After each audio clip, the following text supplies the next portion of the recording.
দেশের সরকারি প্রাথমিক বিদ্যালয়গুলোতে প্রধান শিক্ষকের শূন্য পদে দ্রুততম সময়ের মধ্যে নিয়োগের নির্দেশ দিয়েছেন প্রধান উপদেষ্টা প্রফেসর মোহাম্মদ ইউনূস।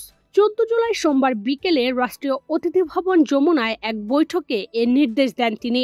বৈঠকে প্রাথমিক ও গণশিক্ষা মন্ত্রণালয়ের উপদেষ্টা ডক্টর বিধান রঞ্জন রায় পোদ্দার, মন্ত্রণালয়ের সচিব আবু তাহের মোহাম্মদ মাসুদ রানা, প্রধান উপদেষ্টার মুখ্য সচিব সিরাজউদ্দিন মিয়া সহ অন্যান্য কর্মকর্তারা উপস্থিত ছিলেন।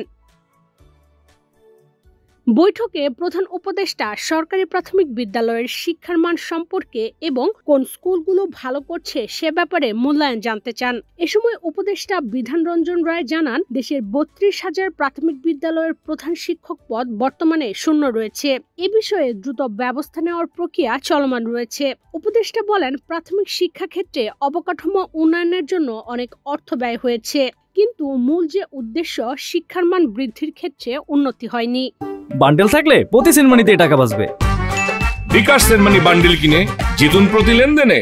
বৈঠকে প্রধান শিক্ষক পদে পদায়নের পাশাপাশি নতুন নিয়োগের নির্দেশ দিয়েছেন প্রধান উপদেষ্টা। তিনি বলেন, স্কুলগুলোতে প্রধান শিক্ষক নিয়োগের ক্ষেত্রে কিভাবে যোগ্যদের নিয়ে আসা যায় সে বিষয়টিকে প্রাধান্য দিতে হবে।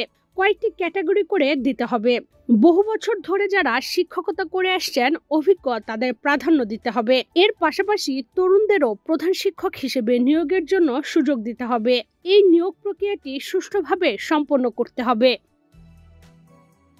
সরকারি কর্ম কমিশনের সঙ্গে সমন্বয় করে অতি দ্রুত বিজ্ঞপ্তি দিয়ে প্রধান শিক্ষক নিয়োগের প্রক্রিয়া সম্পন্নের নির্দেশ দেন তিনি। এর পাশাপাশি শিক্ষকদের বদলির ক্ষেত্রেও নীতিমালার পরিবর্তন আনার বিষয়ে সংশ্লিষ্ট কর্মকর্তাদের নির্দেশনা দিয়েছেন প্রধান উপদেষ্টা। স্কুলগুলোতে মেয়েদের জন্য বিশেষ ব্যবস্থা, স্কুলের অবকাঠামো নারী বান্ধব কিনা এসব বিষয়েও জানতে চেয়েছেন প্রধান উপদেষ্টা। তিনি বলেন, স্কুলের ভবন নির্মাণের সময় কমিটিতে অন্তত একজন নারী স্থপতি রাখতে হবে, যাতে নারী বান্ধব অবকাঠামো নির্মাণ করা হয়। পরিকল্পনায়, চিন্তায়, বাস্তবায়নে মেয়েদের বিষয় আলাদা করে গুরুত্ব দিতে হবে। সব ব্যবস্থা রাখতে হবে।